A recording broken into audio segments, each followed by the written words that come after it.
పోలింగ్లో top 2024 Lok Sabha ఎన్నికల్లో రాష్ట్రంలోని majority స్థానాల్లో పెరిగిన పోలింగు 2019 కంటే 2024 పెరిగింది.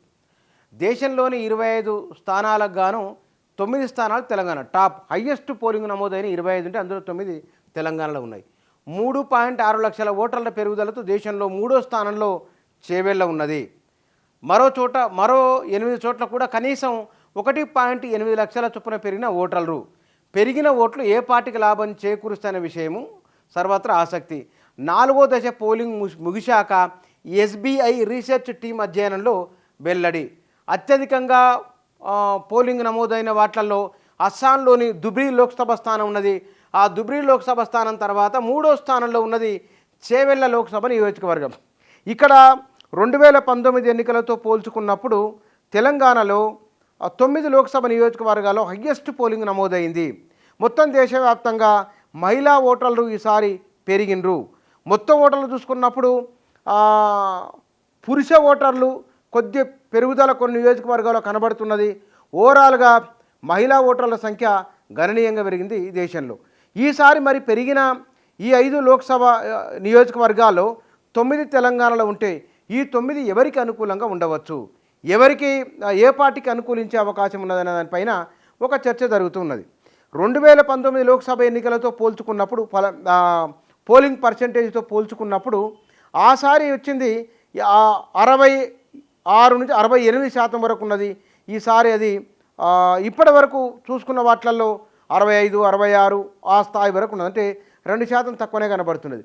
బహుశా మొత్తం అన్ని 7 దశల్లో పోలింగ్ అయిపోయిన తర్వాత ఎంత పర్సెంటేజ్ నమోదైందో అప్పుడు తెలుస్తుంది. కానీ ఇప్పటికీ ఈ 4 దశలుగా ముగిసిన తర్వాత ఎస్బీఐ రీసెర్చ్ టీం అధ్యయనంలో వెల్లడైంది. తెలంగాణలో 9 లోక్సభ నియోజకవర్గాలు, ఈ 9 లోక్సభ నియోజకవర్గాల్లో ఎవరెవరు ఎక్కడ ఏ పార్టీకి అనుకూలంగా ఉండబోతున్నది అనే దానిపైన ఆసక్తి ఉన్నది. ఇక్కడ 3 పార్టీలకు 3 అవకాశాలు ఉన్నాయి. ముందుగా 9 లోక్సభ నియోజకవర్గాలు ఏవేవో చూద్దాం. 9 తల్లో చేవెళ్ల, మల్కాజ్గిరి, మహబూబ్నగరు, మెదకు, నాగర్ కర్నూలు, హైదరాబాదు, వరంగల్, జహీరాబాదు, భువనగిరి. ఇక్కడ చేవెళ్లలో 3.6 2019 ఎన్నికల పోలిస్తే ఎక్కువ శాతం ఓట్లు నమోదైనవి. మల్కాజ్గిరిలో 3.6 లక్షలు, మహబూబ్నగరు 2.3 లక్షలు, మెదకు 2.2 లక్షలు, నాగర్ కర్నూలు 2.2 లక్షలు, హైదరాబాదు 2 లక్షలు, వరంగల్ 2 లక్షలు, జహీరాబాద్ 1.8 లక్షలు, భువనగిరి 1.8 లక్షలు. ఇక రాష్ట్రాల వారిగా తీసుకుంటే కనుక కర్ణాటక, తెలంగాణ, మహారాష్ట్ర, ఛత్తీస్గఢ్, అస్సాం ఈ రాష్ట్రాలలో విపరీతంగా పోలింగులు పెరిగినాయి. ఈ పెరిగిన వాటిల్లో ఇప్పటి వరకు తెలంగాణ టాప్లో ఉన్నది. ఇక్కడ యువ ఓటర్లు ఎక్కువ ఉన్న నియోజకవర్గాలు ఇందులో ఉన్నాయి. మహిళా ఓటర్లు కూడా ఎక్కువ ఉన్న నియోజకవర్గాలు ఈ 9 ఉన్నాయి. కాబట్టి ఇక్కడ పెరిగిన వాటిల్లో మహిళలకు ఉచిత బస్సు ప్రయాణం ఉంది. కాబట్టి మహిళా ఓటర్లు ఎటువైపు ఉన్నారు, లేదా కొత్తగా ఓటర్లు నమోదు చేసుకున్న వారు ఉన్నారు, ఈ కొత్త తరం ఓటర్లు ఎటువైపు ఉన్నారు అనేది ఒక చర్చనీయాంశం. 3వది సానుభూతి కూడా ఉన్నది. అరే పోయినసారి బీఆర్ఎస్ అసెంబ్లీ ఎన్నికలు ఓడిపోయింది, కేసీఆర్ పబ్లిక్ ఎదుగుతున్న మాట్లాడుతున్నారు, ఈసారి ఏమైనా ఇటువైపు ఉందామనే ఆలోచన ఏమైనా ఉన్నదా తెలియదు మనకు.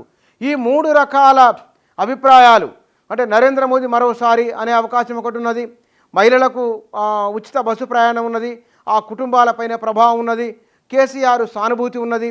ఈ 3 అంశాలు ప్రధానంగా ఉన్నాయి. కాబట్టి ఏ పార్టీకి ఎన్ని సీట్లు, ఎవరు ఎక్కడ ఏమిటి అనే విషయంలో మనం నిర్దిష్టంగా ఇదని చెప్పలేం. కానీ పోలింగ్ ఈవీఎంలు ఓపెన్ అయితే కానీ ఫలితాల రోజు కానీ తెలియదు. కానీ ఇప్పటికైతే దేశంలోనే రికార్డు స్థాయిలో నమోదైన 25 లోక్సభ స్థానాల్లో 9 తెలంగాణలో ఉన్నాయి. ఈ మధ్య అందరి మధ్య జరుగుతున్న చర్చ పలానా పార్టీకి ఎన్ని సీట్లు, పలానా పార్టీకి అన్ని సీట్లని అనుకుంటూ ఉన్నాం కదా. ఈ అనుకుంటున్న దానికి ఆ అంచనాలను మరింత పెంచుతూ 9 లోక్సభ నియోజకవర్గాల్లో హయ్యెస్ట్ పోలింగ్ నమోదైంది. ఈ హయ్యెస్ట్ నమోదైన వాటిల్లో గట్టి పోటీ ఉన్నాయి, త్రిముఖ పోటీ ఉన్నాయి, ఏకపక్షంగా ఉన్నాయి. కాబట్టి బహుశా ఏకపక్ష నుంచి ద్విముఖ నుంచి త్రిముఖంగా మారింది అనే చర్చ ఉన్నది. అదే క్రాస్ ఓటింగ్ జరిగిందనే చర్చ కూడా క్షేత్రస్థాయిలో జరుగుతున్నది. ఈ పెరిగిన పర్సెంటేజీలన్నీ కూడా ఎవరికి ఎట్లా అనేది మనకు ఫలితాల రోజు తెలుస్తుంది.